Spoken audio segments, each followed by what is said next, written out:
मेरी सिस्टर जो छोटी है वो रोने लग गई थी, थोड़ा उनको ज़्यादा एक इमोशनल है। हम परिवार बिना तो कुछ मतलब बिल्कुल। एक होता ही नहीं है। हुँ, आपको सबसे पहला तो सपोर्ट वही है कि आपको बोलने की कर ले। हुँ। अ, और सेकंड ये है कि आपको हर चीज़ के लिए सपोर्ट दे रहे हैं, चाहे फिर वो आर्थिक हो, चाहे वो फिज़िकली हो।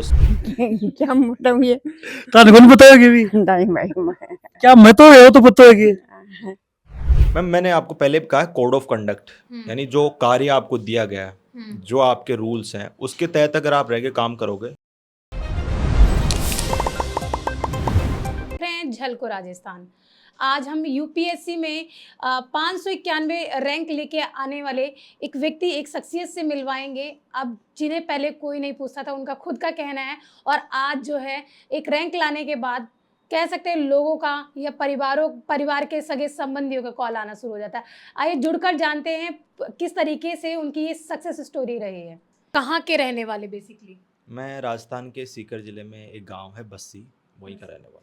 तो जब रिज़ल्ट आया उस दौरान आप क्या करें? क्योंकि जनरली लोग ये कहते हैं कि रिज़ल्ट आया था तो मुझे फलाने ने बताया या मैं सो रहा था, मैं ये कर रहा था। तो उस दौरान आप क्या कर रहे थे?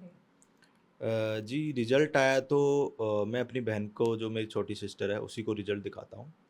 क्योंकि मैं भी देखता, मेरा एक ऐसा मानना है कि जब भी उसने नहीं रिज़ल्ट मतलब देखा उस है। दौरान आप क्या कर रहे थे कि मतलब एक तो पहले मैं से ही पता था कि 16 या 17 तारीख को रिज़ल्ट आएगा, लगभग 1 बजकर 20 मिनट के समथिंग रिज़ल्ट आया, उस दौरान क्या कर रहे थे आप? मैं पास में बैठा था और मेरे मतलब रिज़ल्ट हाथ। देख रहे थे आप? हाँ, मैं देखता नहीं हूँ, मैं मतलब मेरी सिस्टर देखती है रिज़ल्ट हुँ, तो पहले तो मैं भगवत गीता पढ़ रहा था थोड़ा, क्योंकि इतने एंजाइटी ज़्यादा बहुत ज़्यादा थी। हुँ, और उसके बाद क्योंकि एकदम से रिज़ल्ट आया, हुँ, हमने खाना खाया, लंच किया ही था, उसके बाद रिज़ल्ट आ गया था। हुँ। तो देखा एकदम से, और जब रिज़ल्ट आता है और जब लिस्ट में नाम आता है, सबसे बड़ी अचीवमेंट तो मुझे वही लगती है। उसके बाद रैंक्स हैं, तो उसी समय मैम देखा था मैं रिज़ल्ट। अच्छा जब सुना कि मेरा एक सिलेक्शन हो गया या मेरी इतनी रैंक आई है, उस समय क्या मतलब आपकी क्या भावना थी अंदर की? उछल पड़े थे कि क्या हुआ या आँसू आ गए? लगातार लोगों का कहना रहता है कि मेरे तो आँसू आ गए, खुशी के आँसू थे या मैं उछल पड़ा, इस तरीके के मैं ये लाइब्रेरी में था, इस तरीके की चीज़ें मैंने सुनी हैं। क्या आपके साथ भी ऐसा हुआ? होता है मैम, जिस तरीके से एग्ज़ाम है और जितनी अनसर्टेनिटी यहाँ है कि लिस्ट में नाम आ जाए, उसको तो हम होली लिस्ट बोलते हैं, पवित्र की, भाई इस लिस्ट में नाम आ जाए। हुँ, तो जब लिस्ट में नाम देखते हो तो एक्साइटमेंट बहुत होता है। तो मेरी सिस्टर जो छोटी है वो रोने लग गई थी, थोड़ा उनको ज़्यादा एक इमोशनल है। हुँ। मैं रोता नहीं हूँ इतना जल्दी, बट अच्छा। एक यही था कि yes I hmm, did it. और वही है कि जिस तरीके से स्टार्ट किया था, जो सोच के स्टार्ट किया हुँ। था, उसमें अगर आपको सफलता मिलती है तो आपको बहुत खुशी होती है। और ये बताइए कि जैसे घर में कहीं न कहीं पढ़ाई का क्या माहौल रहता? कितना टाइम आप स्टडी करते थे? मतलब यूपीएससी के एग्ज़ाम को क्रैक करने के लिए क्या टाइमिंग देते थे? बोलते हैं कि हम मोटी-मोटी किताबें पढ़ते थे या नोट्स क्रिएट किए, मैंने अपने खुद के नोट्स बनाए। क्या लोगों को टिप्स देना चाहेंगे जो आगे प्रिपरेशन कर रहे हैं? देखो, पढ़ाई के हार्स तो सभी के लिए एक नहीं होते, हुँ, सबके लिए अलग-अलग हैं। कुछ मैंने देखे हैं जो 16 घंटे पढ़ते हैं तो कोई पास नहीं हुए, हुँ, कुछ 8 घंटे पढ़ के भी पास हो जाते हैं, कुछ 16 घंटे पढ़ के पास हो जाते हैं, हुँ, कुछ 8 घंटे वाले नहीं पास होते। तो डिफ़र करता है पर्सन टू पर्सन। हुँ, और मेरे केस में थोड़ा मैं ज़्यादा पढ़ता हूँ। हुँ, मैं इतना मतलब उनको, क्योंकि मेरा यही है कि बार-बार रिवाइज़ करूँ हुँ, और जितनी मेरे पास टाइम है उसको मैं यूटिलाइज़ करूँ। तो वही कोशिश रहती थी मेरी। और टिप्स के तौर पे तो यही है कि अपना जो सिलेबस है उसके अकॉर्डिंग पढ़ाई करनी चाहिए। हुँ। और प्रीलिम्स के लिए पीवाईक्यू जैसे प्रीवियस ईयर क्वेश्चंस है वो मैं बहुत ज़्यादा लगाता हूँ। और मेंस के लिए तो बस हाथ घिसना है, इन द सेंस कि आपको खूब लिखना है। वो सबसे एक तरीका है मेंस को पास करने का, क्योंकि आपको क्वेश्चन पूरे होंगे, आपका हाथ घिसेगा जैसे-जैसे चलते हुए, फिर आपको कोई नहीं रोकने वाला उसमें। आपने ये कौन-सा अटेम्प्ट दिया सर? मैंने फर्स्ट अटेम्प्ट दिया था 2022 में। हुँ, बट मैं उस समय थर्ड ईयर में था, तो मेरा प्रीलिम्स हो गया था, बट मैं मेंस नहीं दे पाया क्योंकि मैं ग्रेजुएशन हुई नहीं थी मेरी कंप्लीट। हुँ। तो फिर यूपीएससी ने मुझे मना कर दिया कि आपको एडमिट कार्ड नहीं मिलेगा मेंस के लिए। तो फिर मैंने ये सेकंड अटेम्प्ट दिया। बट यही है कि मैं इसको टेक्निकली बोलता हूँ कि फर्स्ट अटेम्प्ट है मेरा, कि पिछली बार अच्छा। मुझे मौका नहीं मिला। बट वही है कि ओवरऑल सेकंड अटेम्प्ट मैंने ये दिया है। और ये मान सकते हैं कि ये मैं यही सोच के दिया था कि लास्ट अटेम्प्ट दूँगा। तो उस तरीके से वैसे ऐसा क्यों सोच लिया कि लास्ट होगा?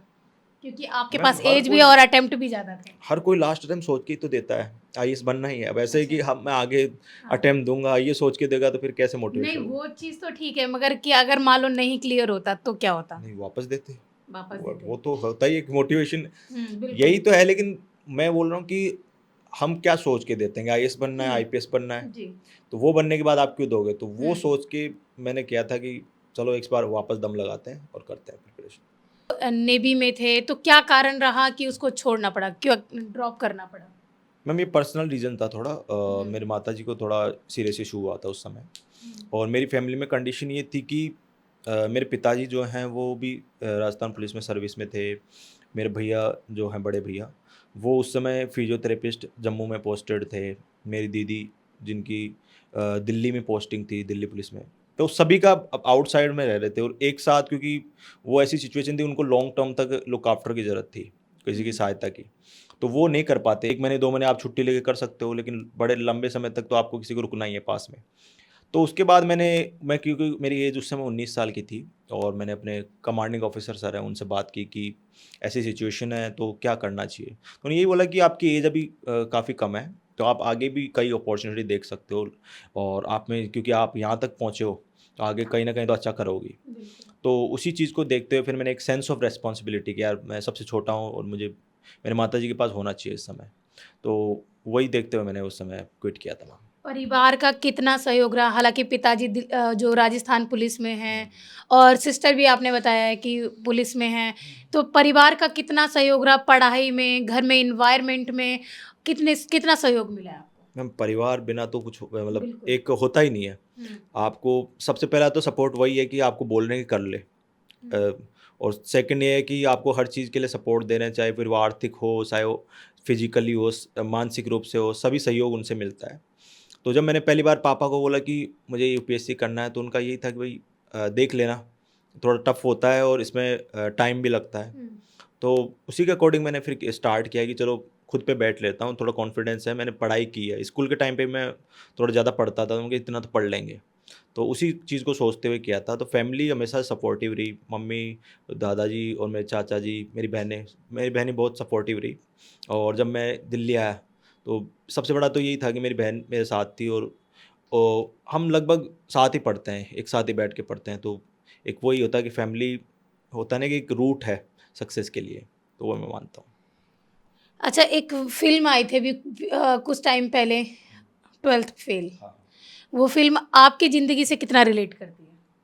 मैम, उसमें तो वो काफ़ी संघर्ष दिखाया गया है। हुँ। मनोज सर के जीवन पे आधारित वो मूवी है, तो काफ़ी संघर्ष था। इतना संघर्ष मैंने तो नहीं किया है, क्योंकि क्या फैमिली कंडीशन काफ़ी हाँ, आपने नहीं इतनी। किया। क्या जो एक मिडिल क्लास या बहुत निम्न वर्ग से कोई व्यक्ति आता है, क्या उसको इतना संघर्ष करना पड़ता होगा? मैम, संघर्ष तो है, मिडिल हुँ। क्लास से है, जिसकी फैमिली कंडीशन इतनी अलाउ नहीं करती कि हुँ। आप फाइनेंशियल आपको कमरा चाहिए, कि अच्छी जगह पढ़ने के लिए चाहिए। दिल्ली में अगर आप आते हो तो कम से कम आपको मंथली 15,000 रुपये तो आपका खर्च है, एक्सपेंडिचर है। अगर उसको कम करना चाहते हो तो आपके लिविंग स्टैंडर्ड पे कहीं न कहीं कॉम्प्रोमाइज़ होता है। तो वही है कि यहाँ एक बोलते हैं ना कि मुश्किल भरे हालात तो हैं। लेकिन वही है, जो डटा रहता है ना, वो कहीं न कहीं ऐसे होता है कि मैंने काफ़ी पहले एक पान सिंह तोमर नाम से मूवी आई थी, उसमें उन्होंने कहा था कि अगर रेस स्टार्ट की है तो ख़त्म करना सीखो। तो कंडीशन कैसी भी आए, तो मनोज सर ने भी उसी मूवी में ही कहा कि कई अटेम्प्ट दिए, फेल हुए, लेकिन लगातार लगे रहे। तो संघर्षों के साथ अगर आप लगे भी रहोगे, ज़्यादा ना सोचोगे यार, जो है जितना है उसमें हम कॉम्प्रोमाइज़ करेंगे, लेकिन लक्ष्य जो है वो बड़े रखेंगे। तो वो चीज़ है कि आप साथ मिडिल क्लास के लिए तो संघर्ष होता ही है। तो बस ये है कि लगे रहो, उसमें कहीं न कहीं आपको मिलता है कुछ ना कुछ तो। अच्छा, जैसे आप अभी जैसे ऑफ कैमरा हमारी बात हुई, आपने कहा कि कोई पूछता नहीं था। अब जैसे हम आम इंसान हैं या जैसे सड़क पे चल रहे, कोई पूछता नहीं था। पर कहीं न कहीं रैंक आने के बाद कैसा माहौल हुआ है? मैम, थोड़ा स्पेशल फ़ील होता है। Special special feeling. Feel in the sense कि मैं इतना सोशलाइज़ रहा नहीं हूँ, हुँ। किसी के पास इतना जाता नहीं हूँ। मैं स्कूल के टाइम पे मेरा यही था कि स्कूल टू घर, घर टू स्कूल ही ज़्यादा रहा। इतना किसी से मिलता नहीं था, इतना कुछ है नहीं मेरा ज़्यादा सोशलाइज़ेशन।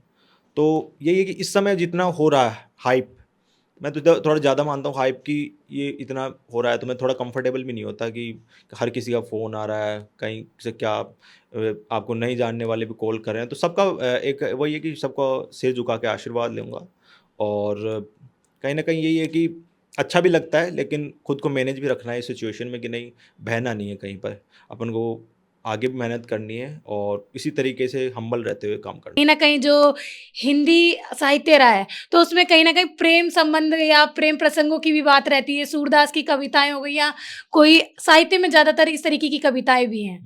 तो क्या कहना है आपकी गर्लफ्रेंड के बारे में? नहीं, मेरा कोई प्रेम संबंध अभी तक तो नहीं रहा है। जी। तो ऐसा कुछ नहीं रहा मेरा तो।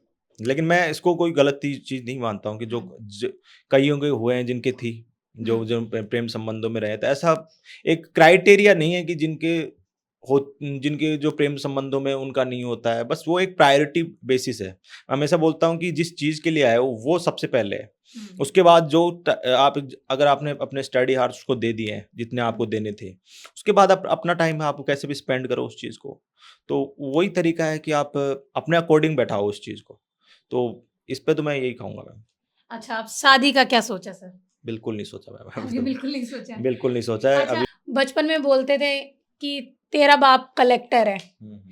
या तेरा भाई कलेक्टर है क्या जो तू यहाँ का चौधरी बन रहा है, इस तरीके की चीजें रहती हैं। तो कभी ऐसी चीज आपके साथ हुई है? नहीं, बिल्कुल नहीं। मेरे बिल्कुल साथ नहीं तो हुई। ऐसा कुछ नहीं हुआ कि कोई मेरे को बोले और अच्छा। मैं उससे मोटिवेट हूँ। ऐसा कुछ नहीं था, एक सिंपल सा था, एग्ज़ाम है, एग्ज़ाम को एग्ज़ाम की तरह क्रैक करो और जो आपको रिस्पॉन्सिबिलिटी मिली है, कोड ऑफ कंडक्ट के तहत रहते हुए, उस तरीके से काम करो। अच्छा, दादी होंगी आपकी? बिल्कुल। दादी हैं। तो दादी को बताया इस बारे में कि मतलब आपने ये रैंक लिए और आप इस हो सकता है कलेक्टर बन जाएँ, आईपीएस ऑफिसर बन जाएँ। तो दादी की कितनी खुशी रही इसमें? बहुत रही है उनकी खुशी मतलब मेरे को याद है जब मैं प्रिपरेशन करता था, रोज़ शाम को कॉल करता था, दादी और मम्मी से, सबसे बात करता था, चाचा जी से।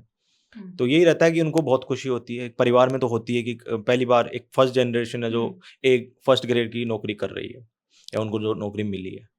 तो खुशी और उनकी खुशी मैटर करती है कि वो मेरी वजह से कम उनको इतनी खुशी मिली है। तो वही है कि उनका रिएक्शन काफ़ी अच्छा था और अच्छा, उनकी बात की आपके मैंने। लिए एक सरप्राइज है, ये जी। देखिए। दादी मोहन जी को क्या में सिलेक्शन हुए पता है दान क्या मतलब ये तान कौन बताओगे भी नहीं भाई मैं क्या मैं तो हो तो पता है कि ये कहीं बताऊँ बिल्कुल दादी जी ने कौन पे तो दादी जी आम भाषा में बात करा तो हाँ। कलेक्टर बन गए। यहाँ हाँ कई नाम जो मैं बता रहा हूँ ना थाने हाँ। कलेक्टर बन गए। हाँ हाँ कौन क्या करेंगे ये तेरो देखिए मैंने बेटो वीडियो कौन सो मेरे को कलेक्टर है शायद पर भेजी थारो तो थी। पोतो कलेक्टर है कसोग लाग रहे तन सज्जेडो लागे तो उन तो चेहरे पे जो एक्सप्रेशन है वो अलग ही है। हाँ जी, बिल्कुल। और ये मैं बताना चाहूँगा कि मैं जब प्रिपरेशन स्टार्ट ही की थी तब मेरी दादी जी को भी एक थोड़ा पैरालिसिस अटैक हुआ था उस समय पे उनको भी। तो वो हमारे साथ ही रही थी। मैंने मतलब 3-4 महीने मैंने मेरी सिस्टर ने, मेरे पिताजी ने वहीं रह के उनकी देखभाल की थी। तो वो हमेशा से कनेक्शन रहता था उनके साथ ही रहना, उनकी मदद करना क्योंकि उस सिचुएशन काफ़ी क्रिटिकल थी उस समय। तो एक स्पेशल बॉन्ड भी बन जाता है आपका और मैं तो थोड़ा ज़्यादा ही फैमिली के क्लोज़ रहता हूँ, तो ये रहता ही है उनके कि अगर उनको खुशी है तो फिर मैं तो आफ्टर ऑल खुशी हूँ। अगर ये जो रैंक आई जैसे 3 नंबर में रैंक आई है, अगर ये रैंक 1 नंबर या 2 नंबर में होती तो शायद खुशी आपकी और भी बढ़ जाती। हालाँकि खुशी तो अभी भी है आपको, पर जो 2 नंबर और 3 नंबर में क्या डिफरेंस आता है सर?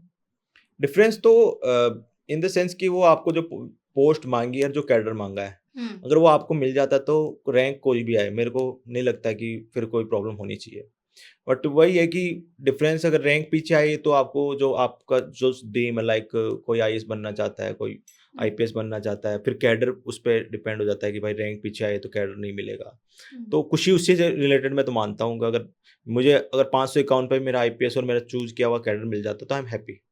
मेरे को कोई ऐसा नहीं है कि भाई मेरी सेकंड आनी चाहिए थी या 2 डिजिट में मेरी रैंक आनी चाहिए थी। इस पे मैं तो मैटर नहीं करता बट होता ही है कि जितनी रैंक ऊपर आती है तो उतना ही ज़्यादा व्यक्ति को अच्छा तो लगता ही है।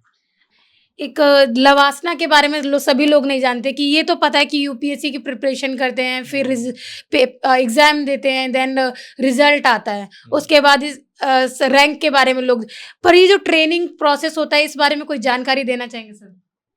मेरे को भी मैंने अभी की नहीं है तो इतना नहीं, फिर भी होता नहीं कुछ है तो बट पता होगा कुछ। लबासना में एक तो फाउंडेशन कोर्स होता है जिसमें जितने भी पास हुए हैं लिस्ट में जिनका नाम आया वो सभी ट्रेनिंग करते हैं। 3 महीने का ड्यूरेशन है उनका। 3 महीने उनकी ट्रेनिंग होती है साथ में सबकी। फिर जिसको जैसी एक सर्विस मिली है, लाइक आईपीएस मिली है, किसी को आईआरएस मिली है, किसी को आईएएस मिली है, तो उसके अकॉर्डिंग वो अपनी एकेडमी में चले जाते हैं। जैसे आईपीएस मैंने चूज़ किया तो मैं सरदार वल्लभ भाई Patel national police academy Hyderabad में, वहाँ मैं आगे की ट्रेनिंग पूरी करूँगा। और जिसने आईएएस भरा है, जिसको आईएएस मिल गया है, वो बाकी का कंटिन्यू करता है लबासना में रह के, क्योंकि वो एडमिनिस्ट्रेटिव अकेडमी है वहाँ पर, तो वो होता है। जो इंटरव्यू का टाइम, जो इंटरव्यू रूम जो होता है वहाँ, मतलब आपसे ऐसा कौन सा क्वेश्चन पूछा गया कि जिसका जवाब शायद देना मुश्किल हो गया हो आपके लिए?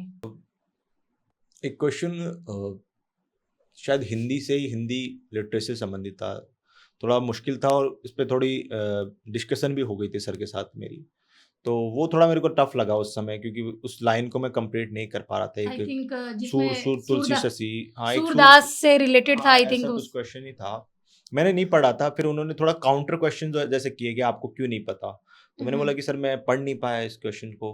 वो बोले कि इस लाइन को मैं पढ़ नहीं पाया, तो उन्होंने बोला क्यों नहीं पढ़ा, मैंने सिंपल सा बोल दिया कि सर सिलेबस में नहीं था तो मैं नहीं पढ़ पाया। मैंने एक लिमिटेड सोर्सेज से पढ़ा है, जो जितना पढ़ा था उतना मैं बता सकता हूँ आपको। तो उन्होंने बोला कि आप केवल इसके एग्ज़ाम पास करने के लिए पढ़ते हो, तो उन्होंने बोला कि सर अभी तो मुख्य लक्ष्य तो वही है कि एग्ज़ाम पास करूँ, क्योंकि मैटर वही करता है। और तो उन्होंने बोला कि क्या फिर आपने ये चूज़ क्यों किया है ऑप्शनली, उन लोगों की सर एग्ज़ाम पास करने के लिए किया है, आगे जैसे जैसे मेरा इंटरेस्ट होगा मैं उसको पढ़ूंगा और जितना भी नॉलेज में गेन कर पाऊंगा, जितना इंटरेस्ट मेरा डेवलप होगा उसके अकॉर्डिंग मैं काम करूँगा। अच्छा सर, ये जैसे हिंदी मीडियम और इंग्लिश मीडियम में कोई खास डिफरेंस रहता है या कोई भेदभाव होता है क्या, कि हिंदी मीडियम वालों को अ, कम चांसेस रहते हैं सिलेक्शन होने के, इंग्लिश मीडियम का ज़्यादा चांसेस होते हैं? डिपेंड करता है ये। नहीं, ये बनाया हुआ हाइप मुझे ज़्यादा लगता है कि उनको थोड़ा कम रखा जाता है। मेरे दोस्त हैं जो पास हुए हैं अभी, उनके 210 तक मार्क्स आए इंटरव्यू में, तो हम कैसे बोलते हैं कि हिंदी वालों को कम रखा जाता है, और किसी के कम भी आए मार्क्स, इंग्लिश मीडियम वालों के भी कम आए।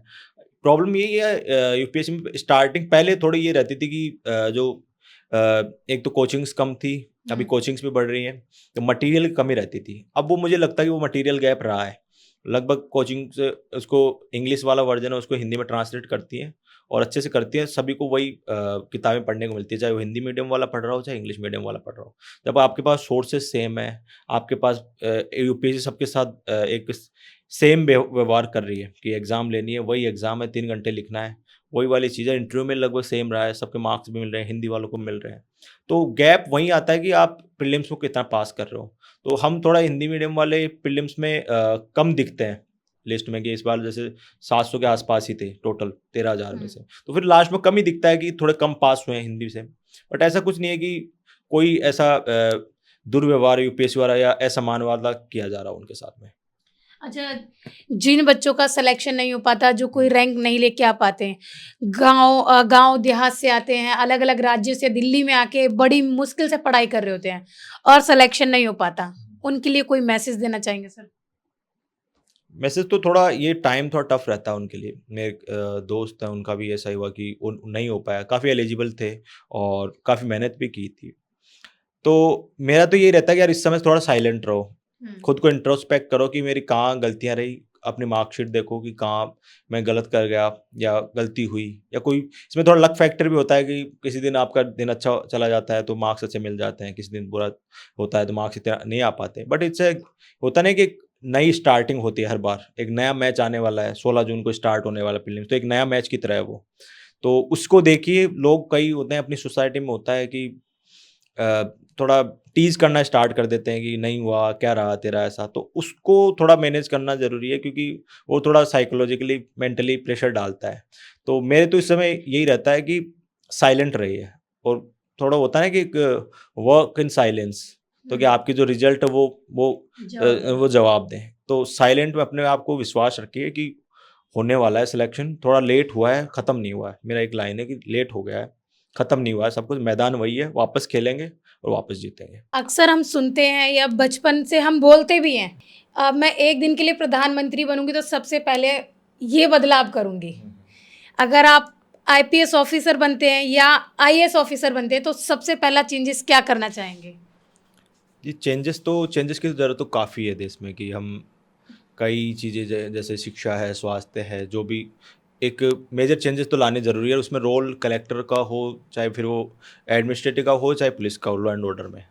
तो मेरा एक मेनली नहीं है कि मैं ये चेंज कर दूँगा, बड़े-बड़े वादे, ऐसा कुछ नहीं है। कोड ऑफ कंडक्ट जो है, एक आईएएस ऑफिसर, आईपीएस ऑफिसर, जो काम मिला है मुझे, मैं वही है कि जो मुझे मिलेगा मैं उसको पूरी शिद्दत से करूँगा, वो मेरा मोटिवेशन रहेगा।